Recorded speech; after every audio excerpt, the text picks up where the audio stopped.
আপনি দিনের বেলা উপরের দিকে তাকালে একটা সূর্য দেখবেন, এই সূর্যটা আকারে আকৃতিতে দেখতে মনে হয় যেন একটা ভাতের প্লেটের সমান, তাই না?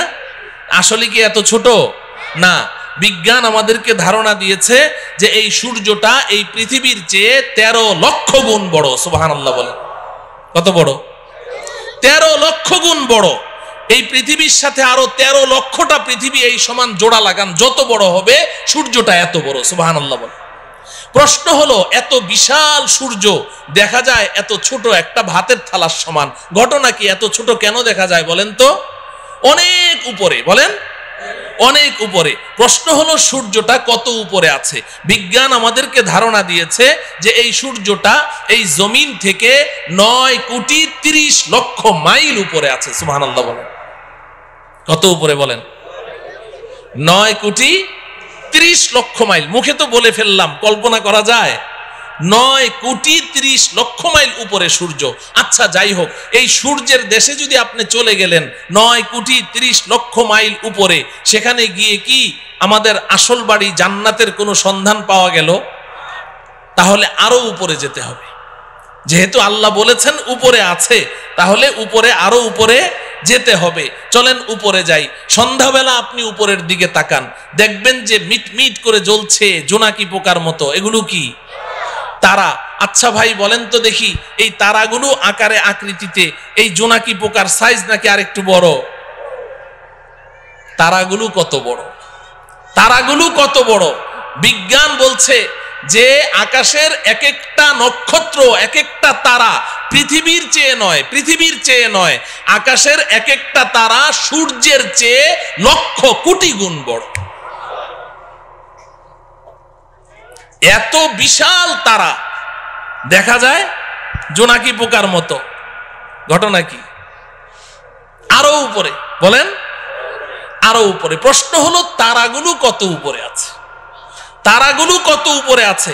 বিজ্ঞান এ ব্যাপারে আমাদেরকে কোনো ধারণা দিতে অক্ষম। তবে অনেক গবেষণা করে বিজ্ঞান একটা তারার সন্ধান বের করেছে, যেটা পৃথিবীর সবচেয়ে কাছে, সবচেয়ে নিচের যেই তারকাটি, জমিনের সবচেয়ে কাছে, এটার নাম বিজ্ঞান দিয়েছে প্রক্সিমা সেন্টারাই। বিজ্ঞান বলে প্রক্সিমা সেন্টারাই নামের এই দুনিয়ার সবচেয়ে কাছের যেই তারাটি, এটা এই জমিন থেকে 25 লক্ষ কোটি মাইল উপরে আছে। কত উপরে?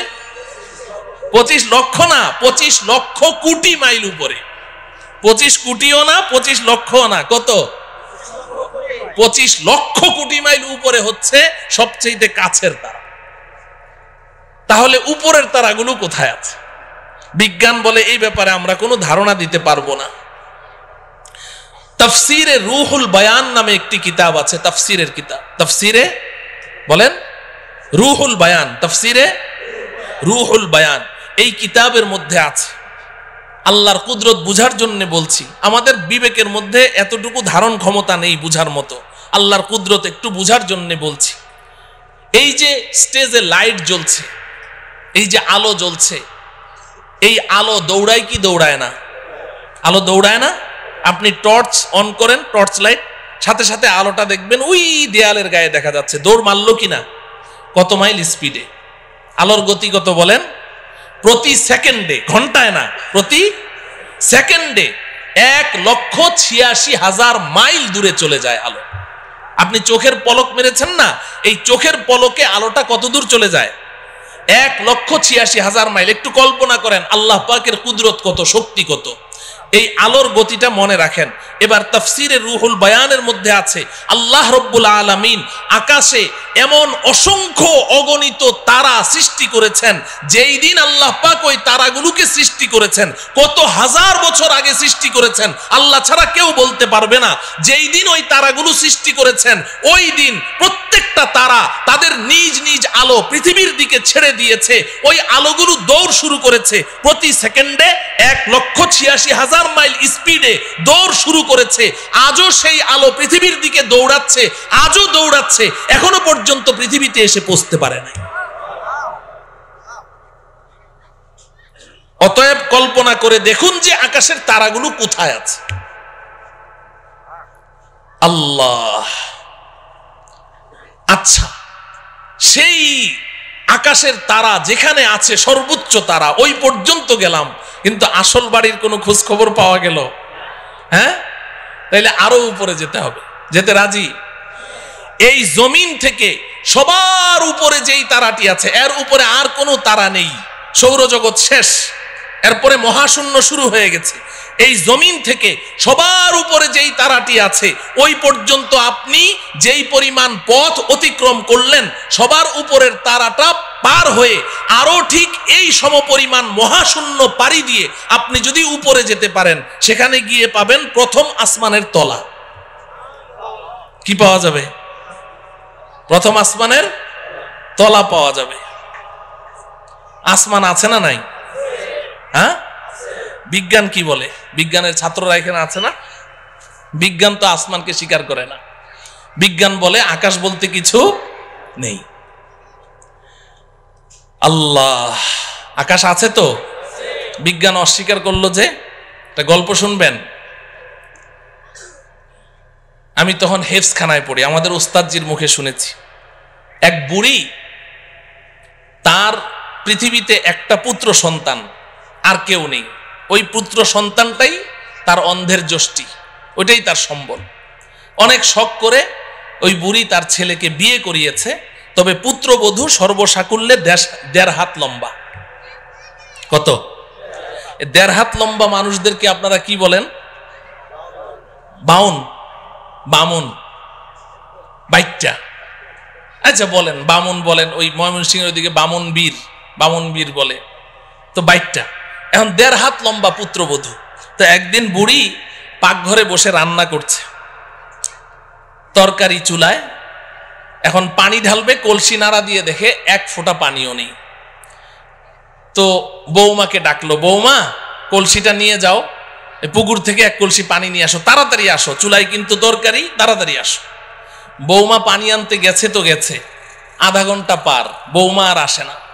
বুড়ি চিৎকার করে বলছে, বৌমা পানি আনতে তো 5 মিনিট লাগে, তুমি আধা ঘন্টা পর্যন্ত করছোটা কি? তরকারি পুড়ে ছাই, আজকে কপালে আর তোমার খাবার জুটবে না, তুমি গেলে কোথায়, মরলে নাকি? বৌমা পাশের রুম থেকে চিৎকার দিয়ে বলে, আম্মা আমি 5 মিনিটেই তো পানি নিয়ে এসেছি, তো দিচ্ছ না কেন? ওই আম্মা একটা অ্যাক্সিডেন্ট হয়ে গেছে। কি অ্যাক্সিডেন্ট হলো? বলে যে আম্মা বিয়ের সময় আপনি না আমাকে একটা স্বর্ণের চেইন দিয়েছিলেন। বলে হ্যাঁ, ওই চেইনটা ছিঁড়ে কলসির মধ্যে পড়ে গেছে। তো হয়েছেটা কি? কলসির মধ্যেই তো পড়েছে। কয় যে আম্মা হ্যাঁ, কলসির মধ্যেই তো পড়েছে, তুমি নিজে দেখেছো? বলে আমি নিজের চোখে দেখলাম কলসির মধ্যে পড়েছে। তো তাহলে এক কাজ কর, তোর মাথায় কি বুদ্ধি শুদ্ধি নাই? তুই এক কাজ কর, কলসির মুখ দিয়ে হাতটা ভরে দে, কলসির তলা থেকে চেইনটা তুলে নে, পানিটা চেঞ্জ করে নিয়ে আয়, আর না হলে 5 মিনিট সময় বেশি লাগবে, তুই আধা ঘন্টা পর্যন্ত করছিসটা কি? বৌমা পাশের রুম থেকে চিৎকার দিয়ে বলে, আম্মা এই মাত্র আপনি যে বুদ্ধিটা শিখাইলেন, আমি আধা ঘন্টা থেকে ওই কাজেই ব্যস্ত আছি। কিন্তু আম্মা বড় আশ্চর্যের ব্যাপার, আপনার কলসির তো তলা নাই। আপনার কলসির কি নাই? তলা নাই। বুড়ি পাকঘর থেকে বলে, বৌমা কলসির তলা তো কলসির তলার জায়গায় ঠিকই আছে, তুই যে বামুন বীর বাইটটা, তোর হাত খাটো ওই পর্যন্ত যায় না। বলেন ঠিক কিনা? আল্লাহ রব্বুল আলামিন কোরআনে হাকিমে বারবার বলেছেন, একটি নয়, দুইটি নয়, আমি 7টি আসমান সৃষ্টি করেছি। আল্লাহর কথা কখনো অবাস্তব হতে পারে না। আসমান তো আসমানের জায়গায় আছে। যে সকল বিজ্ঞানীরা তারা এই আসমানের অস্তিত্বকে অস্বীকার করেছে, তারা তো বাইটটা বামুন বীর, তাদের হাত খাটো ওই পর্যন্ত যায় না। এজন্য পৃথিবীর শ্রেষ্ঠ বিজ্ঞানী মুসলিম দার্শনিক, আপনারা সকলেই তার নাম শুনেছেন, মহাকবি আল্লামা ইকবাল রহমতুল্লাহ আলাইহি। নাম শুনেছেন? মহাকবি আল্লামা ইকবাল একজন শ্রেষ্ঠ দার্শনিক ছিলেন, শ্রেষ্ঠ বিজ্ঞানী ছিলেন। তিনি সারাটা জীবন বিজ্ঞানের পেছনে দৌড়িয়েছেন, অক্সফোর্ড ইউনিভার্সিটিতে পড়াশোনা করেছেন, ইহুদি খ্রিস্টানদের মাঝেই তিনি বেড়ে উঠেছেন, কিন্তু আল্লাহ পাক তার নসিবে হেদায়েত লিখে রেখেছেন, এজন্য তিনি নষ্ট হন নাই, বেলাইনে যান নাই। তিনি সারা জীবন বিজ্ঞানের পেছনে দৌড়িয়ে জীবনের শেষ মুহূর্তে এসে আত্মসমর্পণ করেছেন। সারেন্ডার করেছেন, তিনি স্বীকার করেছেন বিজ্ঞান মানেই হচ্ছে একটা ধোঁকা, বিজ্ঞান মানেই হচ্ছে একটা মরিচিকা। কারণ বিজ্ঞান সকালে এক থিওরি দেয়, বিকালে ওটাকে অস্বীকার করে যে না ওটা ঠিক নাই, আবার নতুন থিওরি দেয়, আবার পরের দিন ওটাকে অস্বীকার করে, আবার নতুন থিওরি দেয়। আমরা এক সময় শুনেছি যে বিজ্ঞান এক সময় জোরে সোরে দাবি করেছে যে সূর্য ঘুরে, পৃথিবী ঘুরে না, সূর্য ঘুরে, পৃথিবী ঘুরে না। এরপর মাঝখানে আরেক দল বিজ্ঞানী কিছুদিনের জন্য আবিষ্কার হলো, তারা এসে বলল যে না আগের বিজ্ঞানীদের থিওরি ভুল। বলে সঠিকটা কি? কয় যে পৃথিবী ঘুরে, সূর্য ঘুরে না। এখন বর্তমান দুনিয়ার সমস্ত বিজ্ঞানী প্রায় একমত, তারা বলে আগের দোনোদল বিজ্ঞানীদের থিওরি ভুল। বলে সঠিকটা কি? কয় যে সূর্যও ঘুরে, পৃথিবীও ঘুরে। বলে কি বলে না? এখন বর্তমান বিজ্ঞানের দাবি কি? সূর্যও ঘুরে, পৃথিবীও ঘুরে। আর কিছুদিন যদি বাঁচি তাহলে দেখবো আরেক দল বিজ্ঞানী আসবে, এসে বলবে আগের তিনোদল বিজ্ঞানীদের থিওরি ভুল। বলে তাহলে সঠিকটা কি? বলবে একটাও ঘুরে না। অসম্ভব কি? বলতে পারে। তো বিজ্ঞান মানেই হচ্ছে মরিচিকা, এক একবার এক এক থিওরি দেয়। তো আল্লামা ইকবাল রহমতুল্লাহি আলাই সারাটা জীবন বিজ্ঞানের পেছনে দৌড়ালেন, এরপরে অন্তিম মুহূর্তে এসে আত্মসমর্পণ করছেন। কোই कहता है नहीं है, कोई कहता है कि है, या खबर है या नहीं है तेरी दुनिया का वजूद। अब जुनू से काम लूंगा मैं रहे तहकीक में, अक्ल के पीछे बहुत ही वक्त जाया कर चुका, अक्ल के पीछे बहुत ही वक्त जाया कर चुका। আল্লামা ইকবাল বলেন রব্বুল আলামিন সারাটা জীবন তো বিজ্ঞানের পেছনে দৌড়ালাম, কিন্তু বিজ্ঞান আজকে এক থিওরি দেয়, কালকে এক থিওরি দেয়। একবার বলে সূর্য ঘুরে, একবার বলে পৃথিবী ঘুরে, একবার বলে দোনোটা ঘুরে, একবার বলে আসমান আছে, আরেকবার বলে আসমান নাই। আমি তো পাগল হয়ে যাওয়ার পালা রব্বুল আলামিন, আর আমি বিজ্ঞানের পেছনে দৌড়াতে চাই না। এখন আপনার কাছে জীবনের অন্তিম মুহূর্তে আমার একটাই দরখাস্ত, अब जुनू से काम लूंगा मैं रहे तहकीक में, अक्ल के पीछे बहुत ही वक्त जाया कर चुका। রব্বুল আলামিন এখন আর আমি বিজ্ঞানের মাধ্যমে কোনো জিনিস যাচাই করতে চাই না, এখন আমি আপনার কিতাব কোরআনের মাধ্যমে যাচাই করতে চাই। আপনি যেটা বলবেন ওটাকেই বিশ্বাস করতে চাই, এবং আপনি আমাকে ওই বিজ্ঞানীদের দল থেকে বের করে ওই সমস্ত বান্দাদের অন্তর্ভুক্ত করে দেন যেই বান্দাদেরকে দুনিয়ার মানুষ আপনার পাগল মনে করে, আমাকে ওই পাগলদের অন্তর্ভুক্ত করে দেন। আসমান আছে না নাই? গেলাম প্রথম আসমানের তলা, মনে আছে তো? তো প্রথম আসমানের তলা পর্যন্ত না গেলাম, কিন্তু আসল বাড়ি জান্নাতের কোনো খোঁজ খবর পাওয়া গেল? আরো উপরে যাওয়া লাগবে। এই জমিন থেকে প্রথম আসমানের তলা পর্যন্ত যতটুকু পথ আপনি পাড়ি দিয়েছেন, ভালো করে বুঝেন, এই জমিন থেকে প্রথম আসমানের তলা পর্যন্ত যতটুকু পথ পাড়ি দিয়েছেন, প্রথম আসমানটা মোটাও এই পরিমাণ। সুবহানাল্লাহ বলেন। প্রথম আসমানটা মোটাও এই পরিমাণ। এরপর প্রথম আসমান থেকে দ্বিতীয় আসমানের দূরত্ব এই পরিমাণ, দ্বিতীয় আসমানটাও মোটা এই পরিমাণ। এইভাবে আপনি উপরের দিকে যেতে থাকেন, তৃতীয় আসমান আবার মহাশূন্য, চতুর্থ আসমান আবার মহাশূন্য, পঞ্চম আসমান আবার মহাশূন্য, ষষ্ঠ আসমান আবার মহাশূন্য, সপ্তম আসমান। এই জমিন থেকে সপ্তম আসমানের ছাদ পর্যন্ত যতটুকু পথ আপনি অতিক্রম করেছেন, সপ্তম আসমান পার হয়ে আরো ঠিক এই সমপরিমাণ মহাশূন্য পাড়ি দিয়ে আপনি যদি উপরে যেতে পারেন, সেখানে গিয়ে পাবেন সিদরাতুল মুনতাহা। কি পাওয়া যাবে? সবাই আমার সাথে বলেন সিদরাতুল মুনতাহা। সিদরাতুল মুনতাহা এই নামটা মনে রাখতে হবে, বাড়ির ঠিকানা তো সিদরাতুল মুনতাহা। এবার আল্লাহ রব্বুল আলামিন আমার আপনার আসল বাড়ি, আমার আপনার আব্বা আম্মার বাড়ি, আমাদের পৈতৃক সম্পত্তি জান্নাতের ঠিকানা বলে দিচ্ছেন। ইনদা সিদরাতিল মুনতাহা ইনদাহা জান্নাতুল মাওয়া। এই দুনিয়ার মুসলমান শুনে রাখো, আমি তোমাদের জন্য, আমার ইমানদার পরহেজগার বান্দাবান্দীদের জন্য আমি যেই বিশাল জান্নাত তৈরি করেছি, এই জান্নাতটা আমি আল্লাহ সিদরাতুল মুনতাহার নিকটে তৈরি করে রেখেছি। কোথায়? সিদরাতুল মুনতাহা। বলেন, সবাই বলেন সিদরাতুল মুনতাহা। বাড়ির ঠিকানা জানা লাগবে না, বাড়ির এলাকার নাম জানতে হবে। আমাদের বাড়ির এলাকার নাম কি? সিদরাতুল মুনতাহা, আল্লাহ রাব্বুল আলামিন বলছেন ওই সিদরাতুল মুনতাহার নিকটে আমি আল্লাহ জান্নাত নামের বাড়ি তৈরি করে রেখেছি। মুহতারাম হাজরিন, আমাদের দেশের কিছু নষ্ট ভ্রষ্ট নাস্তিক দাবিদার কিছু ছেলেরা, এরা এই মাঝে মধ্যে উল্টাপাল্টা কিছু বকাবকি করে কোরআন হাদিস ইসলাম ঈমান সম্পর্কে, আল্লাহ রসুল সম্পর্কে।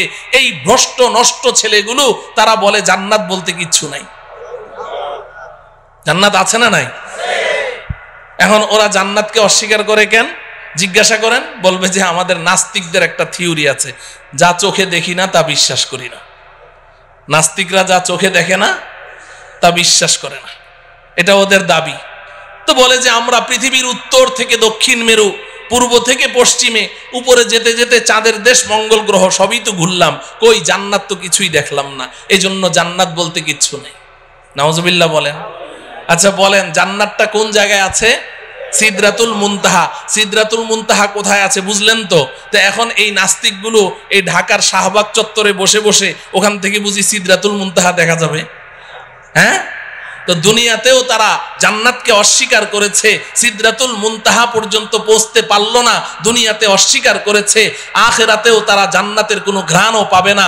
আমরা ইনশাআল্লাহ দুনিয়াতে যেহেতু আমরা বিশ্বাস করেছি, আমাদের জান্নাতের বাড়ির সন্ধান লাভ করেছি, আল্লাহর কথা বিশ্বাস করেছি, রাসূলের কথা বিশ্বাস করেছি, আব্বাজান হযরতে আদমের কথা বিশ্বাস করেছি, ইনশাআল্লাহ পরকালে আমরা আমাদের আসল বাড়ি জান্নাতের মালিক হবই হব ইনশাআল্লাহ। আল্লাহ রব্বুল আলামিন আমাদের সবাইকে আমাদের আসল বাড়ি পর্যন্ত অতি নিরাপদে পৌঁছার তৌফিক দান করুন। তো বাড়ির সন্ধান তো পাইলাম, কোথায় আছে? এখন প্রশ্ন হলো যাব কেমনে? ঠিক কিনা? হ্যাঁ, যাব কেমনে? যাব কেমনে? এতক্ষণ পর্যন্ত ওয়াজ খুব মজা লেগেছে, কারণ এতক্ষণ গল্প করলাম। তো এখন থেকে ওয়াজটা একটু তিতা তিতা লাগবে, শুনবেন তো? হ্যাঁ, আসল ওয়াজ এখন থেকে শুরু। এতক্ষণ কিন্তু ওয়াজ ছিল না, এতক্ষণ গল্প গুজব করলাম, সময় কাটাইলাম। আসল ওয়াজ এখন থেকে। যাব কেমনে, এটার না দরকার, ঠিক কিনা বলেন? আচ্ছা বলেন, নিচ থেকে উপরের দিকে উঠার পদ্ধতি কি? আপনি যদি একটা কুয়ার নিচে পড়ে গেছেন, এখন আপনি উঠতে চান উপরে, হাউমাউ করে চিৎকার করছেন, ভাইরে আমারে উঠাও রে, মল্লাম রে, গেলাম রে। এখন আপনাকে এই কুয়ার নিচ থেকে ওই গর্তের ভিতর থেকে যদি উপরে তুলতে হয়, 4 কাজ করতে হবে। কয় কাজ বলেন? 1 নাম্বার, উপর থেকে একটা রশি ছাড়তে হবে, ঠিক না? মুখস্থ করেন। 1 নাম্বার কি? 2 নাম্বার হলো রশিটা শক্ত হওয়া লাগবে, ঢিলা ঢালা হলে ছিঁড়ে যাবে। 3 নাম্বার হলো যখন রশিটা উপর থেকে ছাড়া হলো, নিচ থেকে ওই রশিটা শক্ত করে চেপে ধরতে হবে, ঠিক কিনা? যদি আপনি সত্যিকারেই উপরে উঠতে চান তাহলে কি করতে হবে? চেপে ধরতে হবে। যদি গাউরা টাইপের হয়, কারণ আমি রশি টসি ধরুম না, উপরে উঠুম, ও কিয়ামত পর্যন্ত উঠতে পারবে নাকি? রশি ধরা লাগবে, ধরতে হবে। 4 নাম্বার শর্ত হলো যখন রশিটা আপনি চেপে ধরেছেন, এখন উপর থেকে যারা রশি ছেড়েছে দয়া মায়া করে রশিটা ধরে টান মারতে হবে, তাইলে আপনি উপরে উঠে যাবেন, ঠিক কিনা? এই কথাটুকু যখন বুঝে আসলো, এবার আসেন, আমরাও তো আমাদের আসল বাড়ি জান্নাত থেকে অনেক নিচে পড়ে গেছি, অনেক নিচে। কত নিচে এটা কল্পনাও করতে পারবো না, শুনলাম খালি এতক্ষণ ঠিকই। তা আমরা যে নিচে পড়ে গেছি, এখন যদি আমরাও আমাদের আসল বাড়ি জান্নাত পর্যন্ত উপরে উঠতে চাই, তাহলে জান্নাতের মালিক আল্লাহ রব্বুল আলামিন দয়া মায়া করে আমাদের কাছে একটা রশি ছাড়তে হবে। কি ছাড়তে হবে বলেন? রশি ছাড়তে হবে। রশিটা বড় মজবুত হওয়া লাগবে, আমাদের সকলকে ওই রশি চেপে ধরা লাগবে। এবার আল্লাহ পাক যদি দয়া করে টান মারেন, তো সোজা আমরা আমাদের আসল বাড়ি জান্নাতে পৌঁছে যাব। আপনি বলবেন, হুজুর এটা কি বললেন, আগ্রম বাগ্রম কথা, কিছুই বুঝলাম না। এই কথাটাই আল্লাহ রব্বুল আলামিন সূরা আলে ইমরানের 103 নম্বর আয়াতে বলেছেন। সুবহানাল্লাহ বলেন। সূরার নাম কি? আলে ইমরান। বলেন সূরার নাম কি? আলে ইমরান। আয়াত নম্বর কত? 103। মনে রাখবেন, সূরা আলে ইমরান। সবাই বলেন সূরা আলে ইমরান, আয়াত নাম্বার 103। আল্লাহ পাক বলছেন, ওয়াতাসিমু বিহাবলিল্লাহি জামিআন ওয়া লা তাফাররাকু। এই দুনিয়ার মানুষ, শক্ত করে ধরো।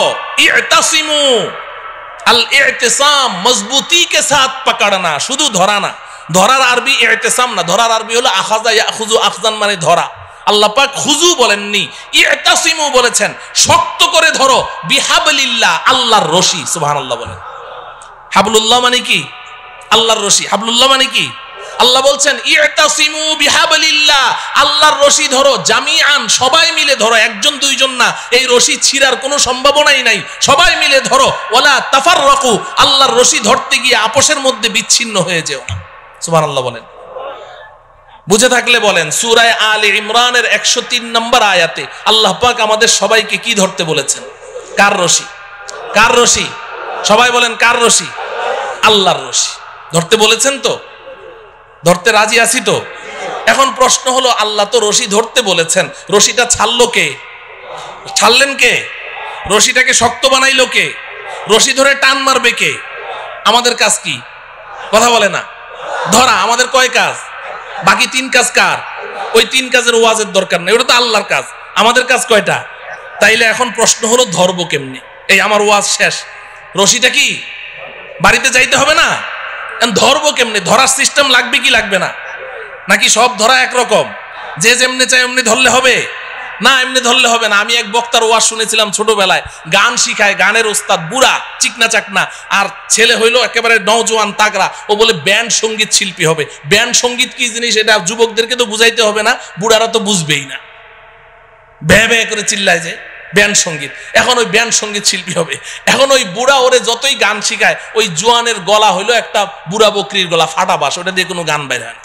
তো একদিন ওই উস্তাদের মন টন খারাপ, ছাত্র কয়, উস্তাদ মন খারাপ কে? কয় যে তুই আমার সুরটা একটু ধরতে পারলি না, এই জন্য আমার মন খারাপ। কি করতে পারলি না? সুরটা একটু ধরতে পারলি না। এখন ছাত্রটা ছিল আমার মতো একটু বোকা শোকা, ও চিন্তা করে যে স্যারের সুরটা ধরতে হবে, তো এইটা স্যার আগে বললো না আজকে বলছে, তো অনেক চিন্তা ভাবনা করলো যে সুর কেমনে ধরা যায়। পরে ওর মাথায় বুদ্ধি আসলো, আরে সুর তো স্যারের গলা দিয়ে বাইর হয়। ও উঠে স্যারের গলা একদম সজোরে চিপে ধরেছে, এমন জোরে চেপে ধরলো, ধরে বলে যে স্যার আজকে 6টা মাস আপনি এত কষ্ট করলেন, আপনি প্রথম দিন বলতেন আমি প্রথম দিনই ধরে ফেলতাম। এখন আজকে আমি ধরেছি, আমি আর আজকে সুর ছাড়ছি না, আপনার যতক্ষণ মন ভালো না হবে আমি সুর ছাড়বো না। স্যারের জিহ্বা এতখানি বের হয়ে গেছে। এখন স্যার তো কথাবার্তা বলতে পারে না। এখন স্যার যত উ আ করে বুঝাইতে চেষ্টা করে যে বেটা সুর ধরার সিস্টেম তো এটা না, তুই সিস্টেম লস করেছিস, কিন্তু কথা তো বলতে পারে না, ও আ করে। তো ওই ছেলে মনে করেছে জুইত মতো ধরা হয় নাই, ও আরো শক্তি দিয়ে চেপে ধরেছে, তো 10 মিনিটের মধ্যে স্পট ডেড, ওখানেই শেষ। এটা বুঝি সুর ধরার সিস্টেম? কথা বলে না। তাহলে ধরায় ধরায় বেশ কম আছে, ধরায় ধরায় বেশ কম আছে। তো এখন আল্লাহ রব্বুল আলামিন তো বললেন যে আমার রশিটা চেপে ধর। 1 নম্বর হইলো রশি চিনতে হবে, নাকি রশি চিনা লাগবে না? 2 নম্বর হলো রশি ধরার সিস্টেম জানতে হবে। কয়টা কথা? 2টা কথা। 1 নম্বর হলো রশি চিনতে হবে। বলেন 1 নম্বর কি? 2 নম্বর কি? রশি ধরার সিস্টেম নাকি চিনা লাগবে না? রশি চিনা লাগবে। আমাদের দেশের কিছু ভাই তো রশি চিনতে ভুল করে ফেলেছে। এই বেচারারা সূরা আলে ইমরানের 103 নম্বর আয়াত পড়ে এখন পেরেশান, আল্লাহর রশি কোথায় পাওয়া যায়। কারণ রশি না ধরলে তো আর বাড়িতে যাওয়া লাগবে না, রশি তো ধরাই লাগবে। এখন খুঁজতে খুঁজতে অস্থির, কোথায় রশি পাওয়া যায়, কোথায় তো রশি নাই। পরে চিন্তা করলো যে কোরআন নাজেল হয়েছে মক্কায়, আচ্ছা ওখানে যাই। হজ করতে গেছে, মক্কা মদিনা পুরা ঘুরে আসলো, কেউ রশি চিনে না। দেশে আসার পরে মন টন খারাপ, রশি ধরতে পারলাম না, তাইলে তো আর জান্নাতের বাড়িতে যাওয়া হবে না। পরে দেখে সর্বনাশ, এই পাশের জেলায় ফরিদপুর গেলেই তো রশি পাওয়া যায়। কোথায়? কথা বলে না। আছে না নাই? কয়টা? কয়টা? কয় যে পাইছি, একে জন্মের মতো গিয়ে চেপে ধরে। ও আমার প্রিয় ভাইয়েরা, আপনাদের বিবেকের কাছে জানতে চাই, আল্লাহ তাআলা এমন রশির কথা বললেন যেই রশি পৃথিবীর কোথাও নাই, মক্কায়ও নাই, মদিনায়ও নাই, ফরিদপুর জেলায় গেলে পাই। এই রশি কি সেই রশি? এই রশি কি সেই রশি? তাইলে কি আমরা সবাই একমত হতে পারি যে আমাদের যে সমস্ত ভাইয়েরা ওই ফরিদপুরের 8 রশিতে গিয়ে হাত দিয়েছে তারা রশি চিনতে ভুল করেছে? যদি এই এলাকায় কেউ থাকেন আজকে তওবা করবেন, আজকে তওবা করবেন। করবো তো ইনশাআল্লাহ। ওই রশি না রে ভাই, আল্লাহর রশি কি এটা আগে চিনতে হবে। তাফসিরের কিতাব খুলেন, আমার কথা শোনার দরকার নেই, আমি তো সূরার নাম আয়াত নাম্বার বলে দিয়েছি। আপনি যে কোনো একটা গ্রহণযোগ্য তাফসিরের কিতাব খোলেন, সব মুফাসসিরিনে কেরাম এক কথা বলেছেন, এখানে কেউ 2 কথা বলেন নাই। তারা পরিষ্কার বলে দিয়েছেন হাবলুল্লাহি আল কুরআন, আল্লাহর রশির নাম হলো আল কুরআন। সুবহানাল্লাহ। আল্লাহর রশির নাম কি? আল্লাহর রশির নাম কি? তাইলে রশিটা কি আল্লাহ ছেড়েছেন না এখনো ছাড়েন নাই? হ্যাঁ ছেড়েছেন। এখন কি করা লাগবে আমাদের? ধরা লাগবে। তাইলে এখন শেষ ওয়াজ হইল ধরবো কেমনে, ঠিক কিনা? শেষ ওয়াজ কি, ধরবো কেমনে? আচ্ছা দেখেন, এই যে আমার সামনে রশি আছে, এই যে রশি ধরলাম, এই যে দেখেন রশি ধরলাম, তো আঙ্গুল লাগে কয়টা? হ্যাঁ, কেউ যদি বলে যে আমি 5 আঙ্গুল দিয়ে ধরুম না, 4 আঙ্গুল দিয়ে ধরুম, তো ঝুলে থাকতে পারবে? টান মারলে ঝুলতে পারবে? 2 আঙ্গুল দিয়ে ধরলে? 5 আঙ্গুল দিয়ে যদি ধরি, এবার মাইকম্যানকে বলেন রশি টান দিবে, রশি ছিড়বে, আমার হাত ছুটবে না, ঠিক কিনা? তাইলে শক্ত করে ধরতে হইলে আঙ্গুল লাগে কয়টা? আল্লাহর রশি ধরতেও আঙ্গুল লাগবে 5টা। সুবহানাল্লাহ বলেন। এখন আমি এই 5টা আঙ্গুলের নাম বলবো, সবাই মুখস্থ করবেন। বাকি 5 আঙ্গুলের ওয়াজ আর করা আজকে হবে না, পাশেই তো থাকি, আরেকবার আসমুনি যদি আল্লাহ তৌফিক দেয়। 5 আঙ্গুলের ওয়াজ, এক একটা আঙ্গুলের ওয়াজ 1 ঘন্টা করে কমপক্ষে লাগবে, তাইলে না 5 আঙ্গুলের ওয়াজ করা যাবে, ঠিক কিনা? তো এখন 5টা আঙ্গুলের নাম আগে মুখস্থ করেন। আমি সংক্ষিপ্ত একটা এক্সরে রিপোর্ট দিয়ে যাই যে আঙ্গুলগুলো সুস্থ আছে কিনা, ধরা আছে কিনা। হ্যাঁ, মাঝে মধ্যে এক্সরে রিপোর্টটা বাইর করে দেখবেন, দেখবেন তো ইনশাআল্লাহ। আল্লাহর রশি ধরার 1 নম্বর আঙ্গুলের নাম হলো ঈমান। বলেন, সবাই বলেন। 1 নম্বর আঙ্গুলের নাম কি? ঈমান। 2 নম্বর আঙ্গুলের নাম ইবাদত। সবাই বলেন, ইবাদত, ইবাদত। 3 নম্বর আঙ্গুলের নাম মুআমালা। আমি পরে অর্থ বলে দিব, এখন না বুঝেই মুখস্থ করেন। মুআমালা, মুআমালা, মুআমালা। 4 নম্বর মুআশারা, মুআশারা, মুআশারা। 5 নম্বর আখলাক, আখলাক, আখলাক। কয়টা হলো? 5টা। আবার বলি, 1 নম্বর কি? সবাই বলেন, ঈমান। 2 নম্বর ইবাদত, বলেন। 3 নম্বর মুআমালা, মুআমালা বলবেন না, মুআমালা, মুআমালা। 4 নম্বর মুআশারা, মুআশারা। 5 নম্বর আখলাক। কয়টা হলো? এই 5টা আঙ্গুল লাগবে, এই 5টা আঙ্গুল লাগবে। আপনারা সবাই শিক্ষিত মানুষ, সমজদার মানুষ, আপনারা বুঝে ফেলেছেন যে এই আঙ্গুল সেই আঙ্গুল না, ঠিক কিনা? রক্ত মাংসের আঙ্গুল না। তার মানে কি, এই যে 5টা কথা বললাম, ইসলাম এই 5টা সেক্টরে বিভক্ত। এই 5-এর বাইরে আর ইসলাম নাই। আমাকে, আপনাকে, প্রত্যেককে এই 5ও সেক্টরে খাঁটি মুসলিম হতে হবে। তাহলে 5টা আঙ্গুল সহি শুদ্ধ আছে, আল্লাহর রশি ধরা আছে। এবার অপেক্ষায় থাকেন, আল্লাহ টান মারবে, ঝুলে থাকবেন, তো সোজা আসল বাড়ি জান্নাতে পৌঁছে যাবে।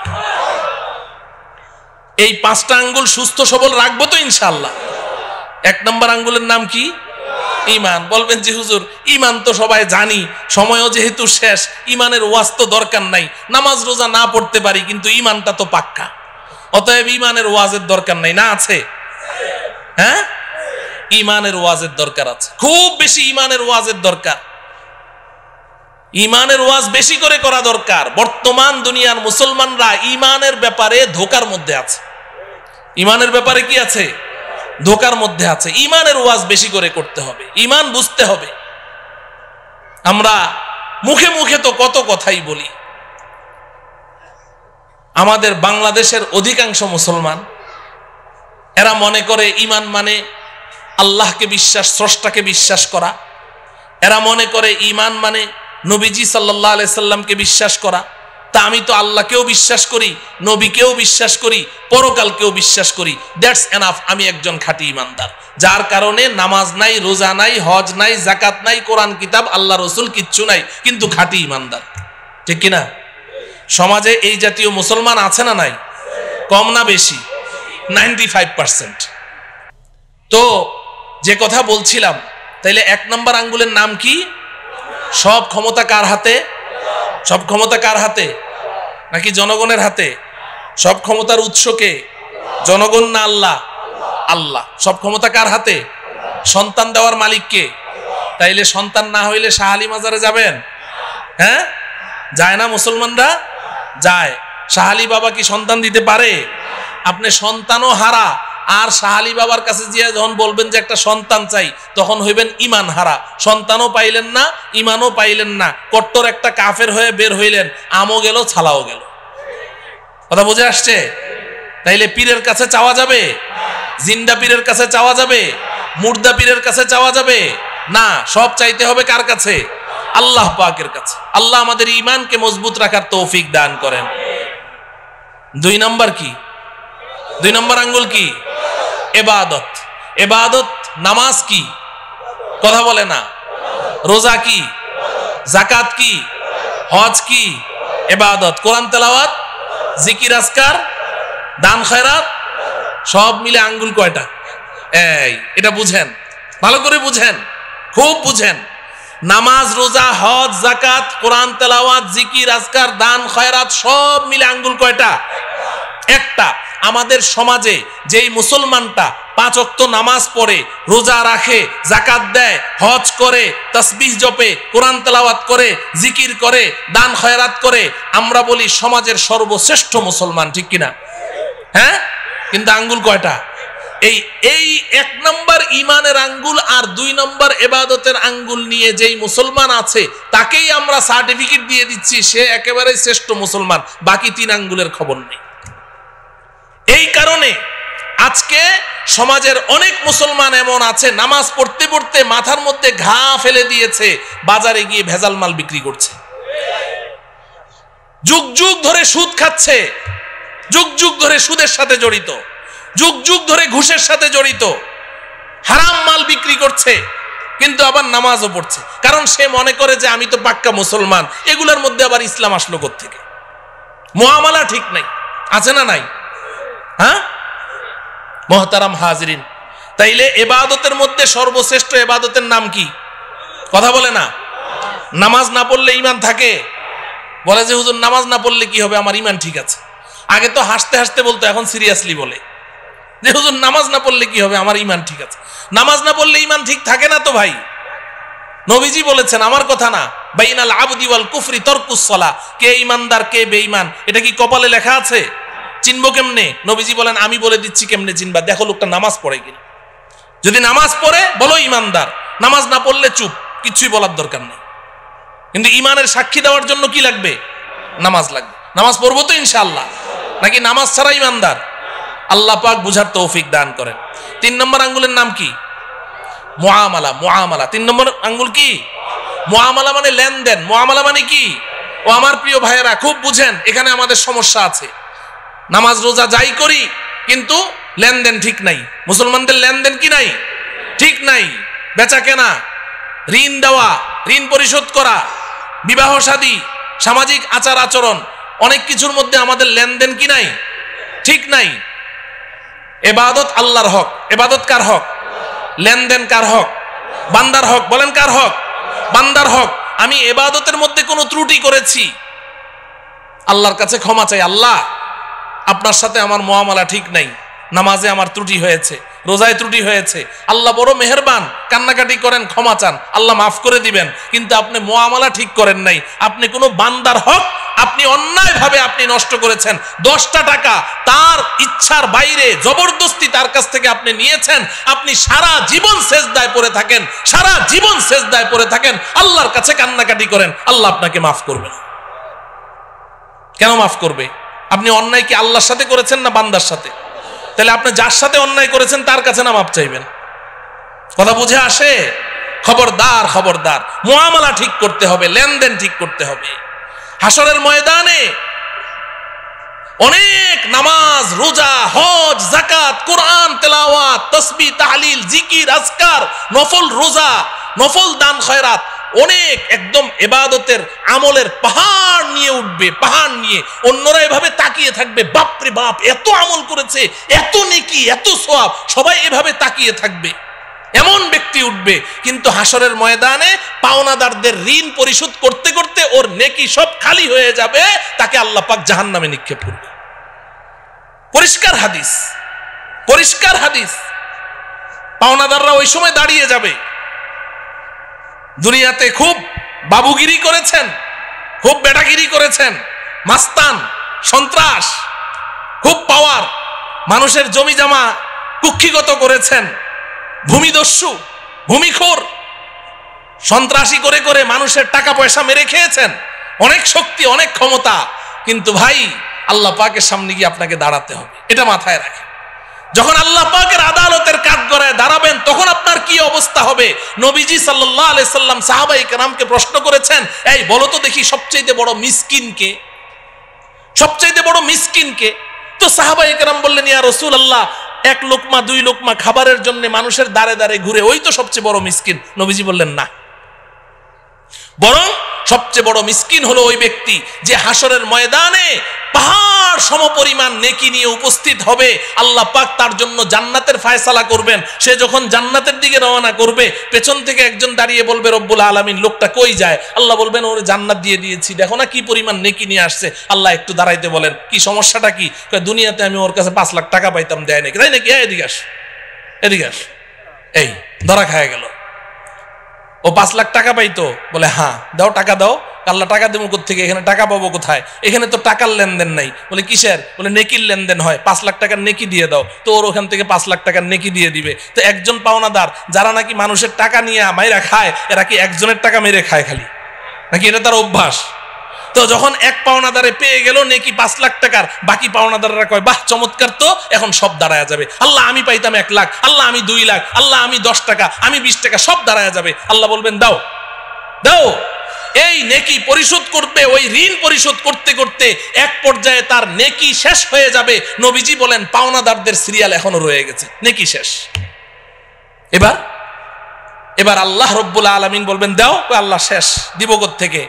ও আচ্ছা নাই, তো এক কাজ করো, তোমরা যে যত টাকা পাও ওই অত টাকার গুনাহ ওর আমল নামায় দিয়ে দাও। নাউজুবিল্লাহ বলেন। ও আমার প্রিয় ভাইয়েরা, বুঝেন বুঝেন, বুঝতে চেষ্টা করেন। এগুলো কোনো আরব্য উপন্যাসের কথা বলছি না, গল্প কাহিনী বলছি না, এটা হাদিসের কথা বলছি, রাসূলের কথা বলছি। কোনো উপায় থাকবে না, এখনো ঠিক করেন লেনদেন, এখনো ঠিক করেন। 1টা টাকা কেউ পায়, 2টা টাকা পায়, 5টা টাকা পায়, অন্যায় ভাবে নিয়েছেন, তাড়াতাড়ি পরিশোধ করেন। কোনো উপায় থাকবে না, কোনো উপায় নাই। এখানে কারো সুপারিশ চলবে না, দেওয়াই লাগবে, না হলে জাহান্নাম।